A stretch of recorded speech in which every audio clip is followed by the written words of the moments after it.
He sits across from the detective, hands trembling. Is there any way we can get the charges reduced? The detective leans forward.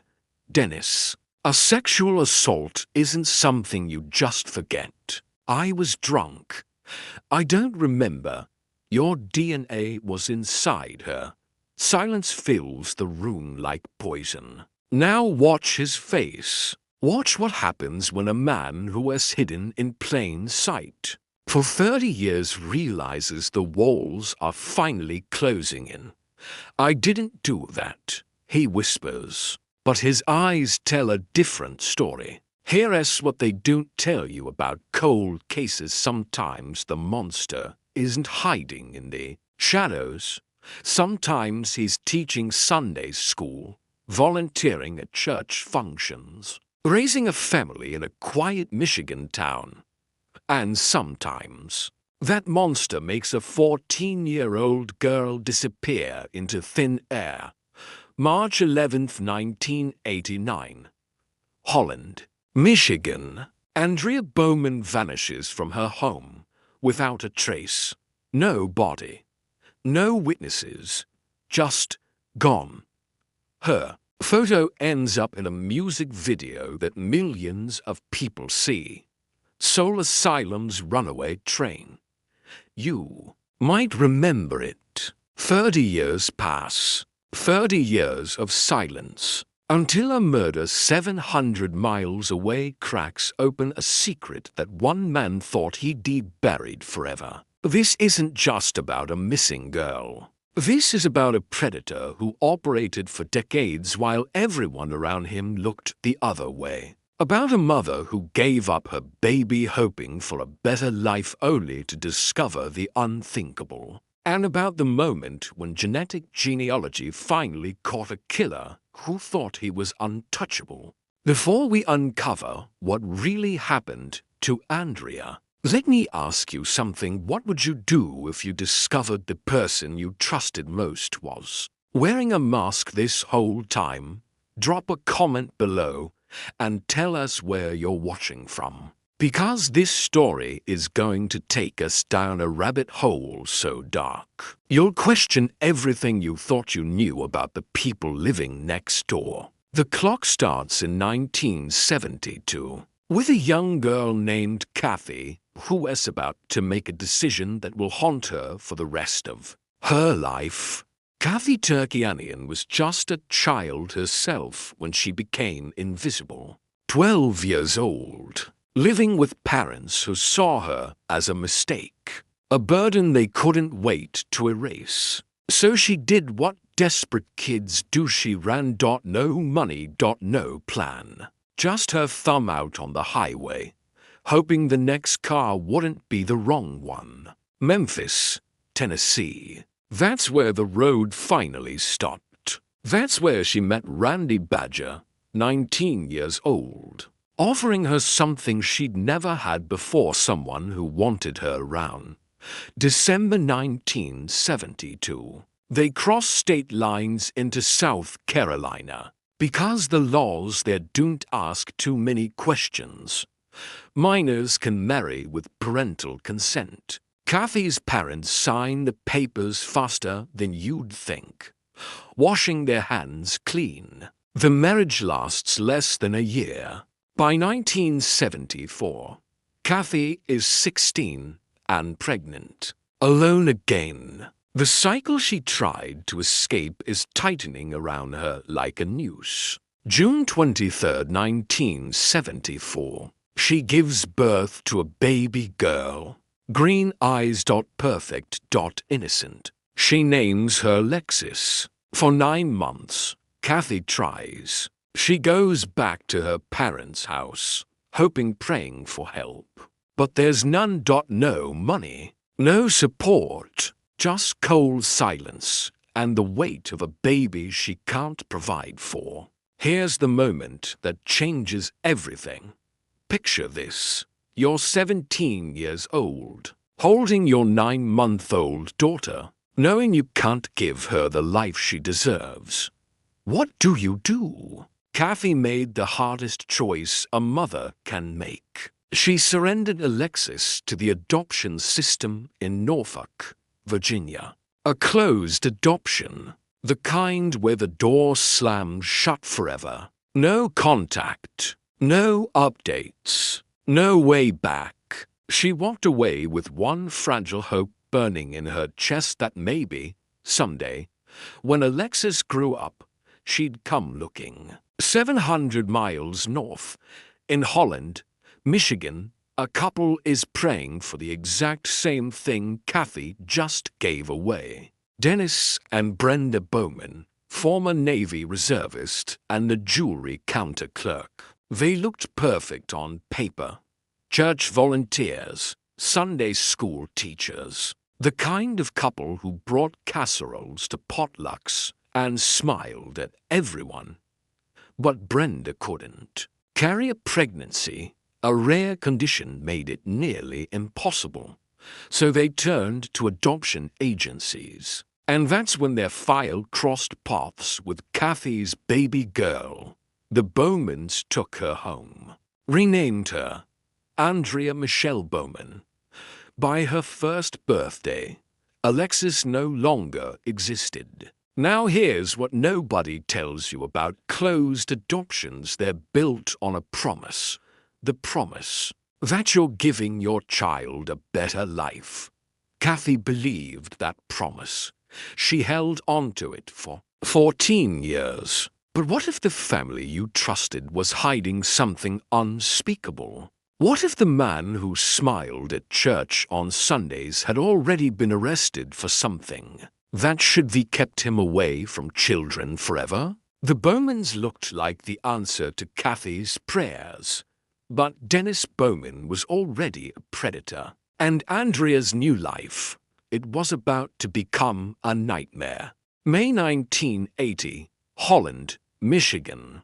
A 19-year-old woman is riding her bike on a quiet country road. Sun's out. Normal day. Then a motorcycle pulls up beside her. The rider forces her off the road, commands her to get off the bike, walk into the woods. She freezes. He pulls out a gun, fires a shot past her head. Walk into the woods. She doesn't move. He fires again, this time at the ground near her feet. Your necks. A car appears in the distance. The motorcyclist's head turns for just a second. That's all she needs. She pedals like her life depends on it, because it does. Flags down a pickup truck. Gets home. Calls the police. Here's what she remembers. White male, tinted glasses, blue helmet, and a black case mounted on the back of the motorcycle. By the end of the day, police have a suspect. She identifies him immediately. Dennis Bowman, already married, already a father, convicted of assault with intent to commit criminal conduct. Sentenced to 5 to 10 years. The judge's evaluation. He will likely pose a danger to women if he's released. Dennis serves the minimum, 5 years, and then he walks free. Now let me ask you something. If a judge says someone is a danger to women, and the system lets him out anyway, who's responsible for what happens next? Because here's the thing, Dennis didn't stop. A 27-year-old woman wakes up in her own home to find an intruder. Bound, gagged, assaulted. Dennis confessed to that one too. Another woman, Vicky, keeps getting broken into. So many times the sheriff installs a security system. Guess who the police find walking away from her back door? Dennis. Again, they search his property, find a duffel bag in the loft of an outbuilding. Inside, Vicky's stolen lingerie, a sawed-off shotgun, a mask. Dennis admitted to stalking her, breaking in, stealing her underwear, cutting a slit in her curtains, so he could watch her whenever he wanted. 1 year in jail, 5 years probation. And you want to know the most sickening part? Dennis wrote a letter to the judge, called himself a good man and devoted father of 2 daughters. He got character references from his church. Friends vouched for him as a family man who needed to be home for his children. Father Michael O'Connell from St. Mary's Catholic Church wrote a detailed letter praising Dennis's exemplary character. Nobody asked where one of those daughters was. Nobody wondered why Dennis mentioned a 25-year-old daughter that no one had seen in 10 years, because Aundria had already been missing since 1989. And Dennis? He just kept living his life, volunteering at church, playing the role. Here's what keeps me up at night about this case: how many people saw the warning signs and did nothing? How many times did someone think something's off about Dennis and then just looked away? November 1988, 3 months before Aundria disappears, a 14-year-old girl tells her teacher she's afraid to go home. Says her father is abusing her. The school sends a social worker. Dennis and Brenda deny everything. Say Andrea's just upset because she recently found out she was adopted. The social worker accepts this explanation. Aundria is sent back home. The report gets filed away. Nobody investigates further. For months later, Aundria vanishes. And for 30 years, everyone believes she ran away. But here is the question that is going to haunt you. What if she never made it out of that house alive? March 11th, 1989. The day that changed everything. Dennis drives 14-year-old Aundria to school for a band event. Normal morning. He picks her up that afternoon, but something in the car feels wrong. Heavy. Tense. That evening, Dennis drives Brenda to her second shift job, takes baby Vanessa with him so Aundria can do her homework in peace. 6:30 p.m.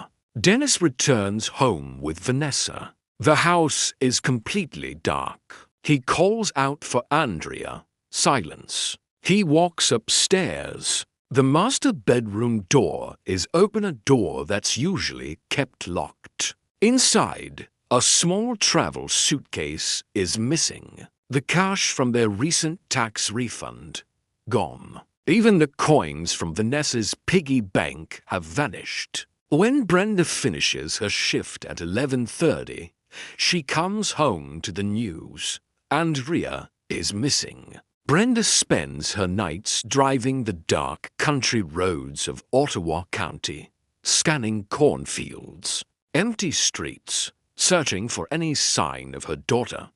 She searches until Dennis tells her to stop. They still have a baby to raise. He reminds her. Dennis calls the police, reports Aundria missing.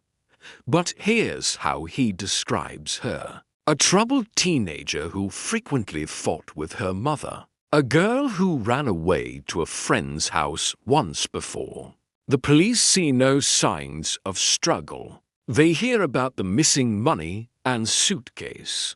Case labeled Runaway. Passed along to the Youth Services Bureau. Investigation essentially over. The community fills the silence with rumors. She went looking for her birth mother. She hitched a ride at the truck stop. She left with an older boy. She was pregnant. Brenda reports tips in the weeks after. All of them suggest Aundria is alive somewhere, just doesn't want to be found. Shortly after the disappearance, the Bowmans move, leave the farmhouse on Lincoln Road, relocate to Hamilton, a town between Holland and Allegan, leaving the empty bedroom behind. leaving the rumors behind. One photograph becomes Andrea's entire legacy, the school photo given to police. Aundria against a blue backdrop, green eyes looking just off camera. For years after she vanishes. Soul Asylum releases Runaway Train. The music video features photos of missing children from across America. At the 2-minute mark in the Michigan version, Andrea's face appears on screen. The video becomes a cultural phenomenon. MTV, VH1, millions of viewers. The director later claims more than 24 missing children were found because of that video. Aundria Bowman wasn't one of them. The song fades from the charts. The video stops airing. Her case goes cold. For 20 years, Aundria's disappearance remains a quiet tragedy, buried under the assumption that a rebellious teenager simply chose to leave. Nobody questions Dennis. Nobody searches the property. Nobody digs deeper. The case sits frozen in time until 2010, when a cold case enthusiast named Carl Kopelman starts scrolling through a database of unidentified bodies and stumbles across something that stops him cold. A Jane Doe, found in 1999 near a Wisconsin cornfield. Young woman, dead for about 12 hours. Rain had washed away evidence. The autopsy revealed long-term abuse. Broken bones, cauliflower ear, signs of cognitive disability. She was wearing a men's grey and silver western shirt embroidered with red flowers. More than 50 people attended her funeral, mourning a stranger. Carl runs the search criteria: gender, age, location. One name appears: Aundria Bowman. The timeline fits. Aundria would have been 25 in 1999. Holland. Michigan sits directly across Lake Michigan from where the Jane Doe was found. A 4-hour drive. Around the southern tip of the lake, Carl presents his theory to law enforcement. They find it compelling enough to reopen the investigation. To confirm the match, they need DNA, which means they need to find Aundria's birth mother. April 2010. A letter arrives at Kathy Turkionion's home in Virginia. She learns her biological daughter, the baby she named Alexis, disappeared in 1989 and might be dead in Wisconsin. Kathy agrees to provide DNA, but the letter shatters her. She didn't even know her daughter's name had been changed to Aundria Bowman. She goes online, finds the school photo, the green eyes staring back at her. She feels an instant connection. But Kathy needs to know who raised her daughter. Who were the people she trusted with her baby's life? She reaches out to a retired Michigan detective named Pat O'Reilly. What he tells her destroys everything. Detective Pat O'Reilly doesn't sugarcoat it. He tells Kathy about Dennis Bowman's history. The arrests, the assaults, the pattern of violence that everyone ignored. Kathy files a Freedom of Information Act request. When the documents arrive, they shatter the illusion completely. The man she trusted with her baby wasn't a devoted father. He was a predator who'd been operating for decades. She reads about the 1979 assault. A woman bound, gagged, and attacked in her own home. Front page of the Holland Sentinel. The police sketch shows a man with sandy hair and wire-rimmed glasses. Dennis confessed. She reads about the 1980 bike attack. The gun, the threats, the conviction. 5 to 10 years. Served only 5. Judge's warning. He will likely pose a danger to women. Released anyway. Then 1998. The stalking case. Breaking into Vicky's home repeatedly, stealing her underwear, cutting slits in her curtains to watch her. 1 year in jail. But here's what makes Kathy's blood run cold. The letter Dennis wrote to the judge. I'm a good man, a devoted father of 2 daughters. He listed their ages, 25 and 11. Andrea would have been 25 in 1998. Dennis knew exactly where she was, because he'd put her there, and he still used her to gain sympathy from the court. Kathy's theory shifts dramatically. At first, she believed Andrea might be the Racine County Jane Doe, that Andrea survived for 10 years after leaving home. But now, Kathy doesn't think her daughter ever made it out of Ottawa County. She becomes obsessed with the Bowmans' current home, the property on 134th Avenue in Salem Township. Hours spent on Google Earth, analyzing every pixel, every shadow. She finds it a patch of disturbed earth in the backyard. Kathy becomes convinced her daughter is buried there. She pleads with investigators to search the property. But the system needs more than maternal intuition, more than satellite images. Carl Kopelman disagrees with her theory, using criminal profiling logic. He argues killers rarely dig up and relocate bodies to new homes. Too risky. He believes Aundria is still at the old farmhouse on Lincoln Road. Police deny Kathy's requests for a search warrant. Insufficient evidence. And here's the cruelest reality. Because of the adoption, the law doesn't recognize Kathy as Andrea's mother anymore. She has no legal standing, no power, no voice. The DNA results finally come back.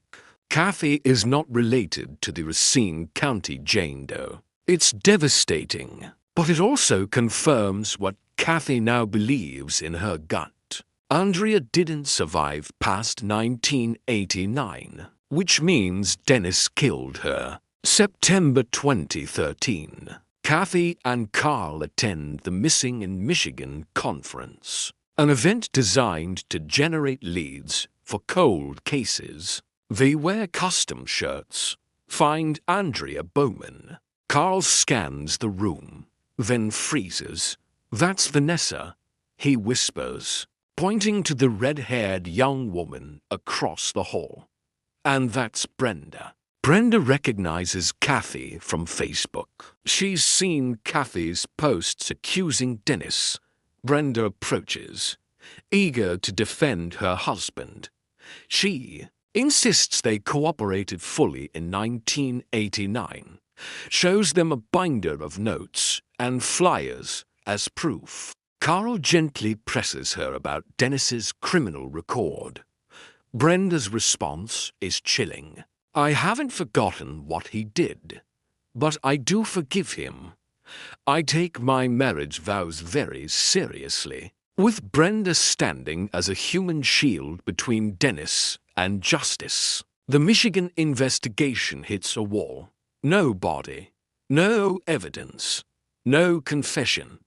Dennis Bowman remains free, protected by his wife's forgiveness, protected by a system that failed at every turn. But sometimes justice doesn't come from where you expect it. Sometimes it comes from a cold case file 700 miles away, from a crime scene frozen in time since 1980. From a woman named Kathleen Doyle who never got to see her killer caught. Until now. September 11th, 1980. Norfolk, Virginia. Kathleen Doyle, 25 years old, newly married to a Navy pilot named Stephen. They'd been together only 5 months before he was deployed aboard the USS Eisenhower. Kathleen was alone in their small home with her orange tabby cat. Friends realized they hadn't heard from her in days. They went to check on her.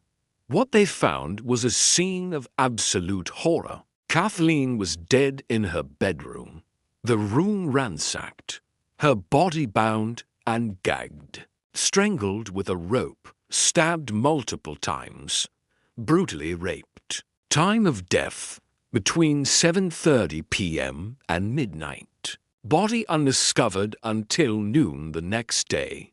No witnesses, little evidence. The case went cold. A potential breakthrough from death row in Texas. Henry Lee Lucas, a drifter who confessed to murdering his own mother, provided a list of hundreds of women he claimed to have killed. Kathleen Doyle was on that list. Norfolk police flew to Texas to interview him. Lucas was convincing, offered details that seemed to fit. They were ready to charge him. Then Lucas recanted, said he made it all up to make them look like fools. The confession collapsed. DNA had been collected at the scene, but this was the 1980s. The technology to use it didn't exist yet. The case went cold again.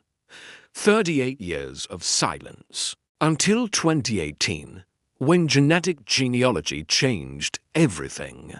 The Norfolk Cold Case Unit decides to try something new. Detective Jonathan Smith takes the DNA profile preserved on a bedsheet from Kathleen Doyle's crime scene, sends it to a genealogy company. This is the same technology that caught the Golden State Killer, the same method that's solving cold cases across America. After a year of analysis, Detective Smith receives a list, 32 names, not direct matches, distant relatives, branches of a genetic family tree. At the center of that web sits one name, Dennis Lee Bowman. Smith starts digging into Bowman's background. What he finds makes his blood run cold. May 1980, just months before Kathleen's murder, Bowman was convicted of attempted murder and sexual assault in Michigan. Internet searches reveal more. An adopted daughter who disappeared in 1989 under mysterious circumstances. Smith knows he's found his killer, but he needs confirmation. He attends a cold case conference with departments from across the country, finds a detective sergeant from Michigan State Police. Tell me about Dennis Bowman, Smith says. The sergeant's response is immediate. I'll tell you, John. I know Dennis. I know his family. He's probably your guy. Smith pulls old court records. September 1980 transcript. There it is, confirmation that Dennis Bowman was in Norfolk on a 2-week military drill during the exact window of Kathleen's murder. Now they just need his DNA. Smith contacts the Allegan County Sheriff's Office in Michigan. They need to tail Dennis. Wait for him to discard a coffee cup or cigarette. But before they can set up surveillance, something unexpected happens. Dennis and Brenda Bowman walk through the front door of the sheriff's office. On their own, they're there to file a complaint against Kathy Turkianian, claims she's been harassing them online, making defamatory accusations about Andrea's disappearance. The investigators can't believe their luck. They invite Dennis and Brenda into an interview room. During the conversation, they offer Dennis a bottle of water. He accepts, drinks freely while complaining about Kathy. When Dennis finally leaves, investigators quietly retain the bottle. It's packaged and sent for forensic testing. Weeks of waiting. Then the results arrive. The DNA from the water bottle matches the biological material from Kathleen Doyle's crime scene. 39 years later, they've got him. November 2019, Norfolk police fly to Michigan. They're coming for the now 70-year-old Dennis Bowman. Arrest warrant for the murder of Kathleen Doyle. When the officers arrive at the house, Brenda is in complete denial.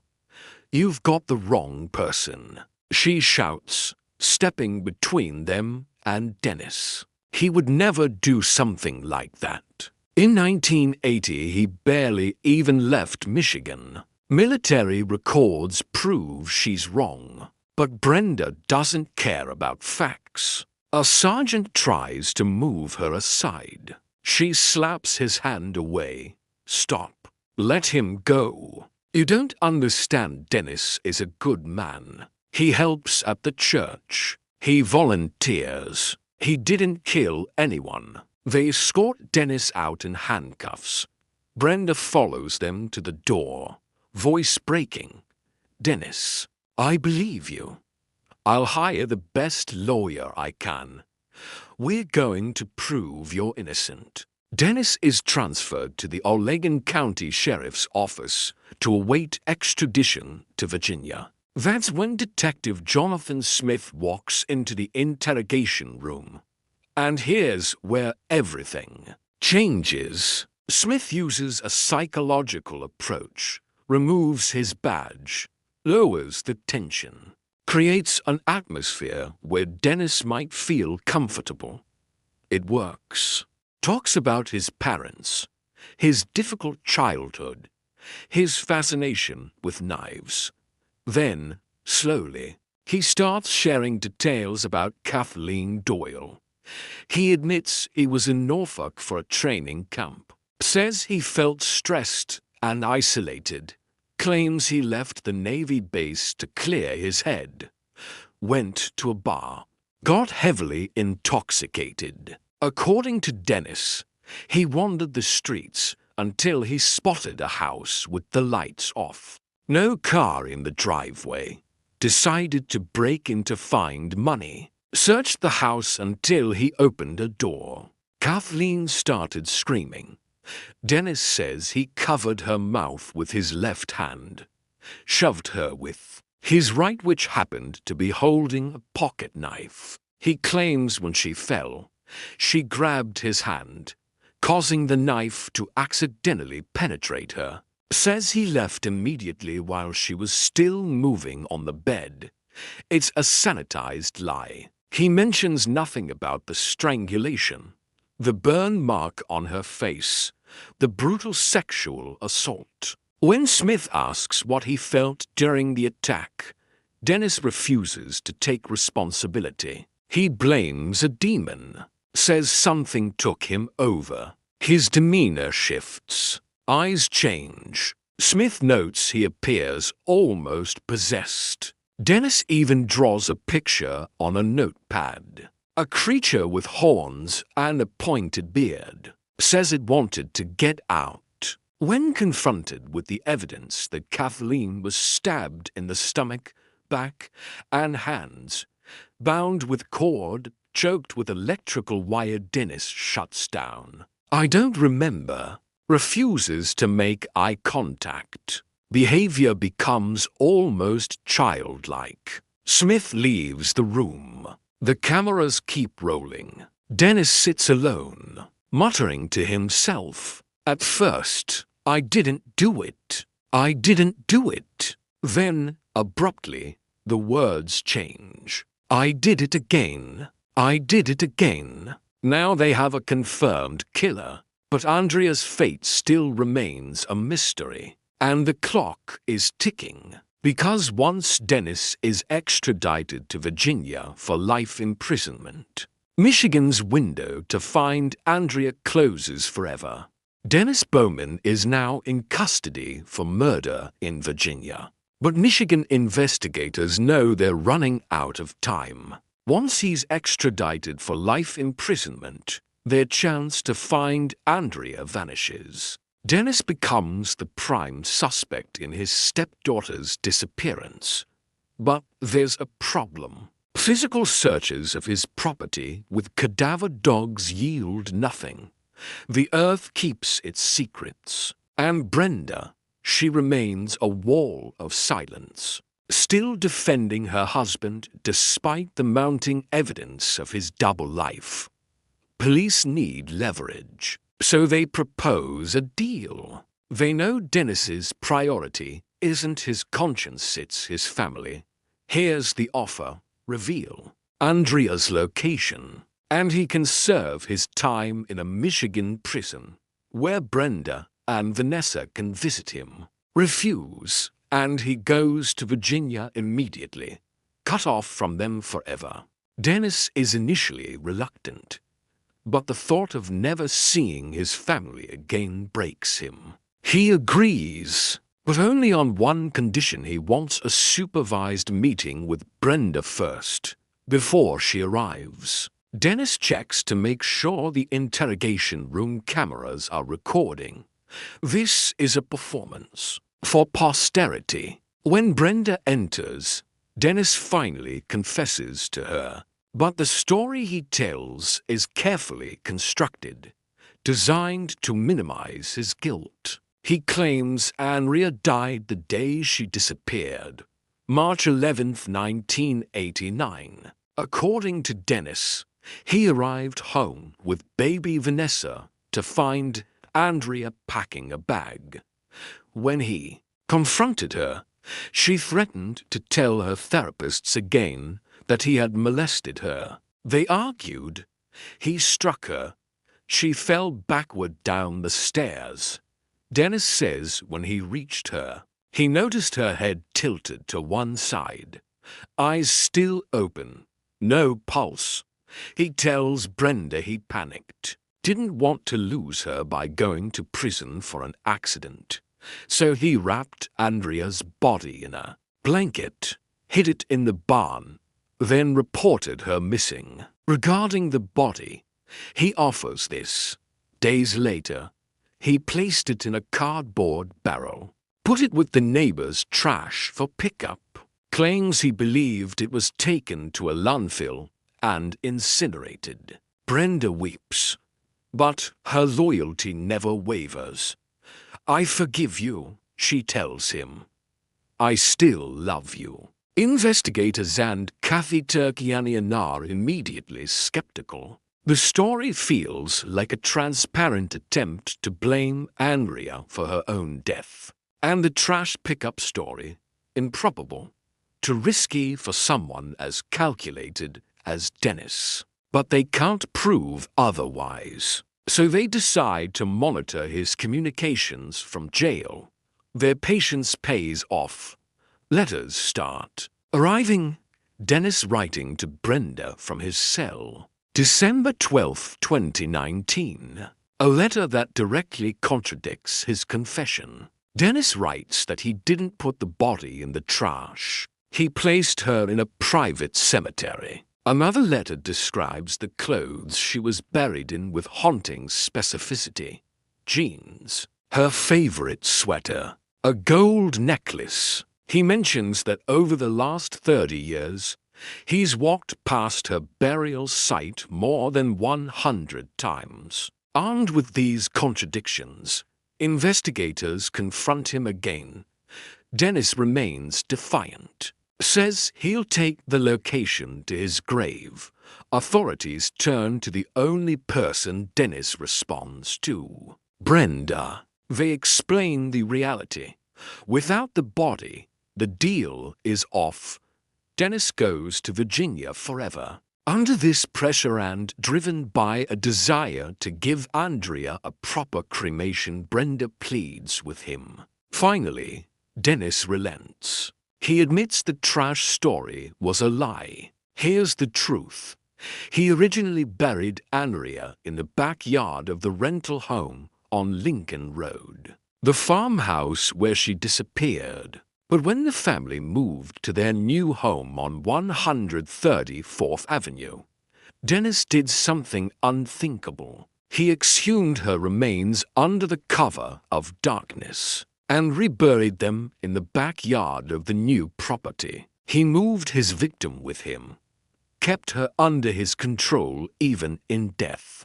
Police returned to the property on 134th Avenue with excavators. And here's the moment that validates years of maternal intuition. The exact spot Dennis points to. It's the location Kathy Turkianian identified on Google Earth years earlier. The disturbed patch of earth that police had previously dismissed as speculation. A mother's instinct was right all along. The excavation begins. They find a shallow grave. Inside, a large trash bag containing four smaller bags. The contents paint a picture of calculated concealment. Used diapers, likely placed there to mask the scent of decomposition from cadaver dogs or curious neighbors. Buried with the remains, a candy wrapper dated 1989. DNA analysis confirms the identity. Aundria Bowman, home at last. Even after this discovery, Brenda tells Dennis over the phone that nothing has changed. She still loves him. Following the discovery, Dennis's past crimes continue to surface. He admits to other sexual assaults in San Diego before and during his marriage to Brenda. Another attack in a trailer park in the early 1980s. Investigators suspect Kathleen Doyle may not have been his first murder, but Dennis hasn't admitted to other homicides. How many victims are there? How many secrets are still buried? We may never know. February 7, 2022. Facing undeniable evidence, Dennis pleads no contest to second-degree murder regarding Aundria. The judge, clearly moved by the horror of the case, remarks that in decades of service, few cases were as disturbing. Sentence: minimum 35 years, maximum 50. The plea deal is structured deliberately. Dennis will serve time in Michigan first but eventually be transferred to Virginia to formally receive to life sentences for Kathleen S. murder, ensuring he never walks free again. In the aftermath, Brenda claims Aundria's remains, has them cremated. In a note, she offers half the ashes to Kathy. For Kathy, this gesture is devastating, a final act of partition. Brenda is splitting her daughter in half just as Dennis did in life. It's a heartbreaking end to a mother's search. Kathy gave her daughter up decades earlier, hoping to give her a better life. She found her too late to save her. Today, Dennis Bowman is 75 years old, incarcerated at the River North Correctional Center in Virginia. He will die behind bars. Brenda remains married to him, still lives in Michigan with their daughter Vanessa. The farmhouse on Lincoln Road and the property on 134th Avenue stand as silent witnesses to a 30-year secret. But here's what haunts me about this case. It's not just about one monster. It's about all the people who looked away. Let's count them. Dennis assaults a woman in her home, confesses, gets minimal consequences. May 1980. Dennis tries to force a teenager into the woods at gunpoint. Gets convicted. Judge warns he's dangerous to women. Serves only 5 years. Dennis murders Kathleen Doyle in Norfolk. Case goes cold for decades. November 1988. 14-year-old Aundria tells her teacher she's afraid to go home. Says her father is abusing her.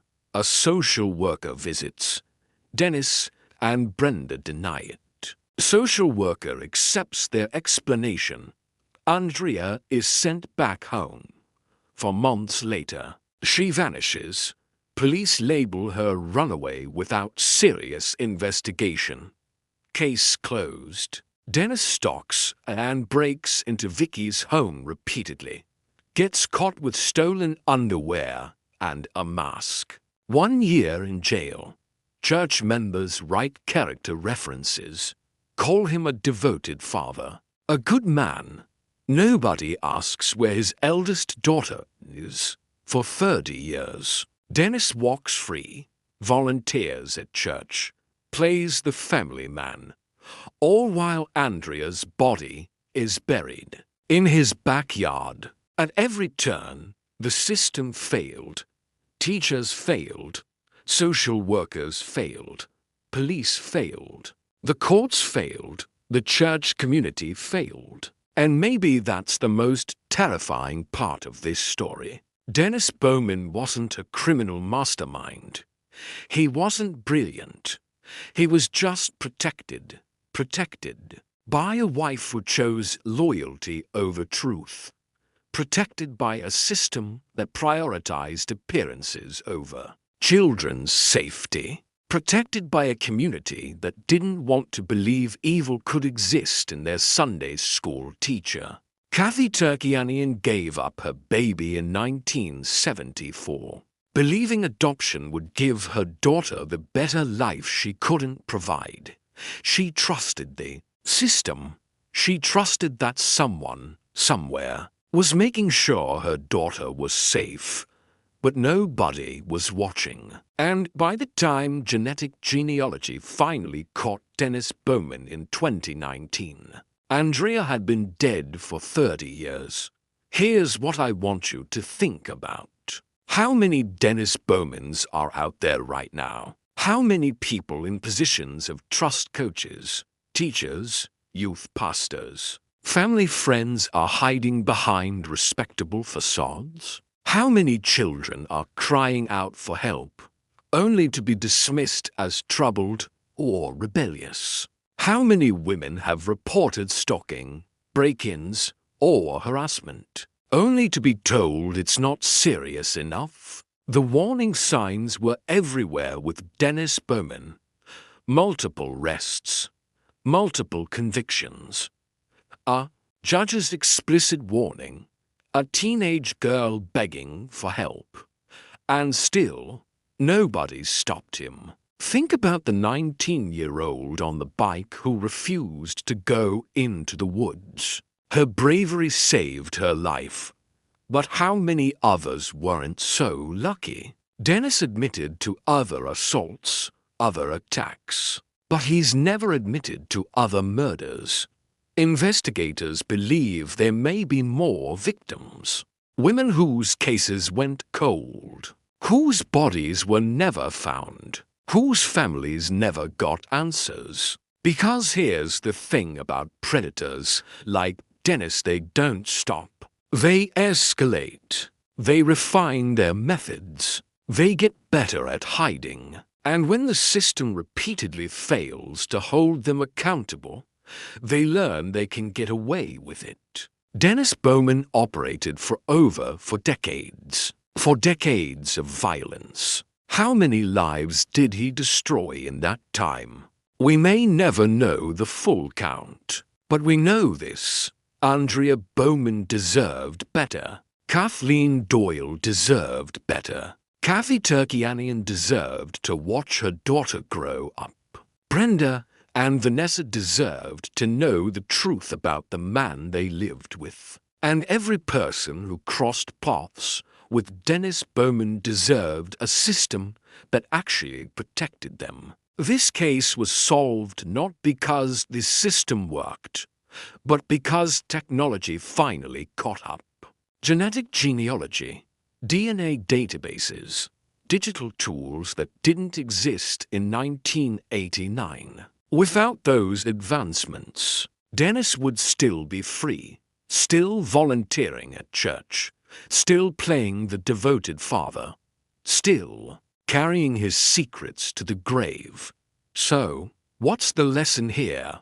Believe victims, especially children. When someone tells you they're afraid to go home, don't send them back without investigating. When someone has a history of violence, don't write character references calling them a good person. When warning signs appear, don't look away because it's uncomfortable, because monsters don't always look like monsters. Sometimes they look like your neighbor, your co-worker, the guy who helps with the church charity drive. Sometimes they're hiding in plain sight, and the only thing protecting them is our willingness to look away. Aundria's story didn't have to end this way. There were so many moments when someone could have intervened, so many chances to save her, but everyone chose to believe the comfortable lie instead of the uncomfortable truth.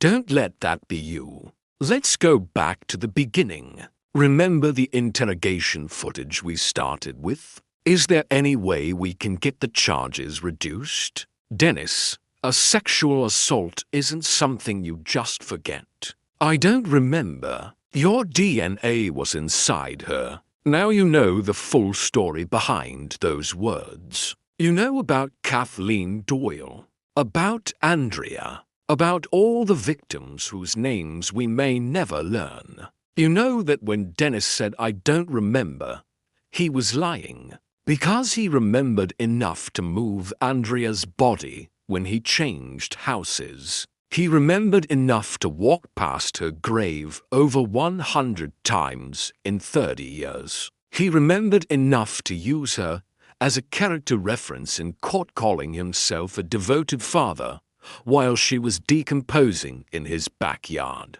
Dennis Bowman remembered everything. He just chose to deny it. But here's something that keeps me thinking about this case long after the facts are known. What about Brenda? Even after everything, the DNA evidence, the confession, the body in her backyard, she still stands by him.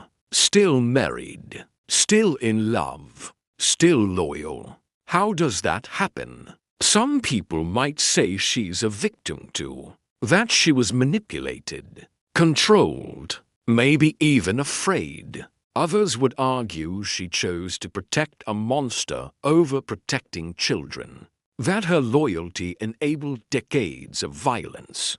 Both things can be true. Brenda Bowman is complicated. She's not a cartoon villain. She's a woman who chose to believe in someone who didn't deserve it. And in doing so, she became part of the machinery that kept Dennis's secrets buried. When Aundria came to her scared, saying her father was abusing her, Brenda sided with Dennis. When police asked questions in 1989, Brenda stood by the Runaway story. When Kathy Turkianian searched for answers, Brenda defended her husband. Even when his DNA connected him to a brutal murder, Brenda insisted it was impossible. He barely left Michigan in 1980. The military records proved otherwise. At what point does loyalty become complicity? At what point does love become willful blindness? I don't have those answers, but I do know this. Brenda chose Dennis over Aundria, over Kathleen, over every woman whose life he destroyed, and she's still choosing him today. Now let's talk about the community, the church members who wrote glowing character references. Father Michael O'Connell, who praised Dennis's exemplary character and begged the court not to send such a dedicated volunteer to prison. The friends who vouched for him as a family man without asking hard questions. Were they all fooled, or did they just not want to see? Because here's a hard truth.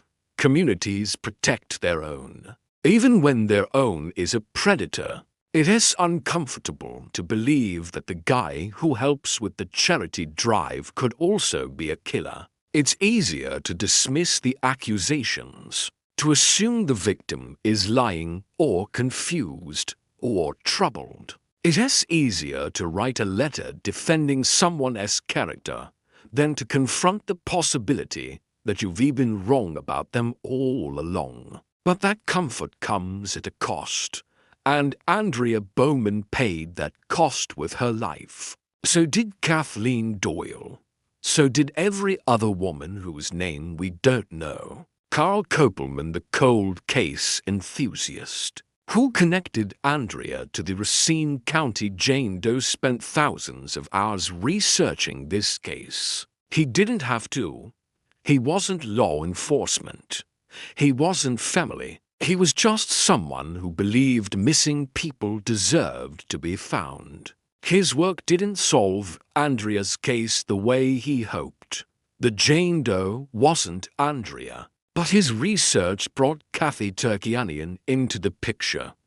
It connected her with Detective Pat O'Reilly. It kept pressure on the investigation. Sometimes justice requires obsession. It requires people who won't let go, who won't stop asking questions, who refuse to accept cold case as a final answer. Kathy Turkianian is one of those people. For years, she fought a system that told her she had no standing, no legal right to information about her own daughter. She filed FOIA requests. She analyzed satellite images. She attended conferences wearing Find Aundria Bowman shirts. She was dismissed, ignored, told she was wrong about the backyard burial site. But she kept fighting. And when they finally dug up that backyard, the body was exactly where she said it would be. A mother's instinct proved stronger than all the professional investigators who doubted her. Now, here's the question I want to leave you with. What would you have done? If you were the teacher Aundria confided in about abuse, would you have fought harder to investigate? If you were the social worker who visited the Bowman home, would you have believed a 14-year-old girl over her articulate, church-going parents? If you were a friend of the Bowmans, would you have asked questions when Aundria suddenly ran away? If you were a member of Dennis's church, would you have looked past the volunteer work to see the criminal record? It's easy to judge from a distance. It's easy to say I would have known. I would have done something. But the truth is, most people don't. Most people choose comfort over confrontation. Most people believe the story that lets them sleep at night. And that's how monsters like Dennis Bowman operate for 40 years.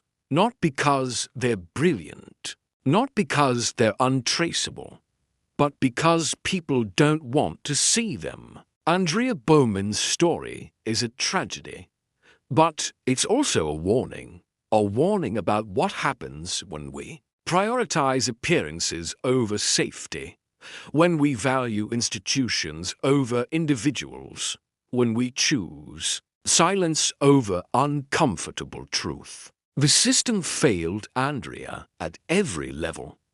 But the system is made up of people, individual people who made individual choices. The teacher who reported the abuse but didn't follow up. The social worker who accepted the parents' explanation without digging deeper. The police who labeled her a runaway and moved on. The church members who defended Dennis without question. Every single one of them had a choice, and every single one of them chose wrong. Don't be one of those people. So where does this leave us? Dennis Bowman is locked away forever. That's justice, right? Except it came 40 years too late. Kathleen Doyle never saw her killer caught. She died terrified and alone in 1980. Aundria Bowman never got to grow up, never got to confront the man who stole her childhood and then her life. She never got to reunite with her birth mother, the woman who gave her up hoping for something better. The justice we celebrate today is cold comfort for the lives that were lost decades ago. But here's what we can take from this story. Technology is changing the game. Genetic genealogy has solved more cold cases in the last 5 years than traditional methods solved in the previous 50. The Golden State Killer, the Bear Brook murders, countless Jane and John does finally getting their names back. Dennis Bowman thought he got away with it. For 39 years, he was right, until science caught up. And that gives me hope, because there are thousands of cold cases out there, thousands of families waiting for answers. And now, finally, those answers are possible. Every DNA sample preserved from an old crime scene is a potential breakthrough waiting to happen. Every unidentified body is someone's missing loved one. Every cold case file represents a person who deserves justice even if it takes 40 years. But technology alone isn't enough. We also need people who care. People like Carl Kopelman, who spent thousands of hours researching cases that weren't his responsibility. People like Detective Jonathan Smith, who refused to let Kathleen Doyle's case stay cold. People like Kathy Turkianian, who never stopped fighting for a daughter the system told her she had no right to claim. These are the people who solve cold cases. Not by giving up, not by accepting we'll never know, but by obsessing, by refusing to let go, by believing that every victim deserves their story told. Now let me tell you something about Kathy that breaks my heart. She gave up her baby in 1974 because she wanted her to have a better life. She lived for 35 years believing her daughter was out there somewhere safe, happy, loved. When she learned Aundria had disappeared in 1989, she still held on to hope. Maybe Aundria was alive. Maybe she just needed to be found. When the DNA proved Aundria wasn't the Racine County Jane Doe, Kathy's hope shifted to dread. Because if Aundria didn't survive past 1989, that meant she died in Dennis Bowman's care, the man Kathy had trusted with her baby's life. In 2019, when they finally dug up Aundria's remains from that backyard, the exact spot Kathy had identified. Years earlier, Kathy got her answer, but it wasn't the answer she'd prayed for. Her daughter had been dead for 30 years, buried like trash, moved like cargo, used as a character reference by the man who killed her. Kathy gave up her baby to save her, and instead, she unknowingly handed her to a monster. That's not Kathy's fault. Let me be crystal clear about that. Kathy was a child herself when she made that decision. She was doing the best she could with impossible circumstances. The system was supposed to protect Aundria. The adoption agencies, the social workers, the follow-ups that should have happened.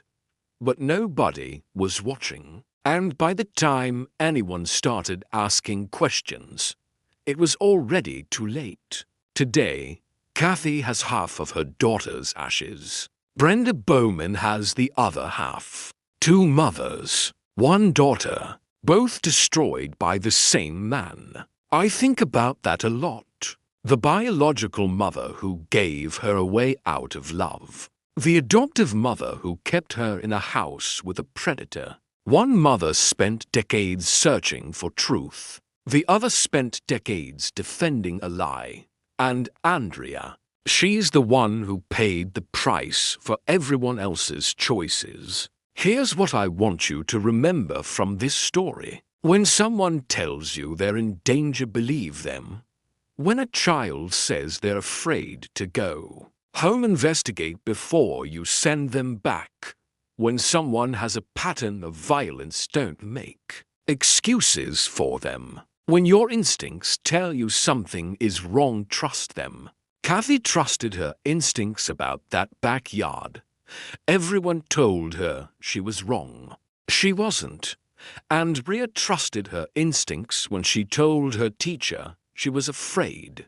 Nobody listened. The 19-year-old on the bike trusted her instincts when she refused to go into the woods. She survived because of it. Instincts matter. Gut feelings matter. That voice that says something isn't right, that matters. Don't ignore it for the sake of politeness. Don't dismiss it because someone seems respectable. Don't silence it because confrontation is uncomfortable. Because somewhere right now, there's another Aundria, another child living with a predator that nobody wants to believe is dangerous. Another person crying out for help that nobody wants to hear. Another victim waiting for anyone to care. Enough to look deeper. Be the person who looks deeper. Be the person who asks uncomfortable questions. Be the person who believes victims even when it's inconvenient. Be the person who refuses to let cases go cold. Because Aundria Bowman deserved better. And so does the next person whose life depends on someone choosing to see what is right in front of them. This case is closed now. Dennis Bowman will die in prison. But the lessons? Those need to stay open. We need to remember what happened when everyone looked away. We need to remember the cost of choosing comfort over truth. And we need to do better. For Aundria. For Kathleen, for Kathy, for every victim whose story we haven't uncovered yet, for every cold case waiting for someone to care enough to solve it. Thanks for watching. If this story affected you, hit that like button and subscribe for more cold cases that need to be told. Drop a comment and let me know what's the biggest lesson you're taking from Aundria's story. And if you know someone who works with at-risk kids, share this video with them. Because sometimes the difference between life and death is one person who refuses to look away. Stay safe, protect each other, and never stop asking questions. This is Cold Case Mystery, and Aundria Bowman's story deserves to be remembered.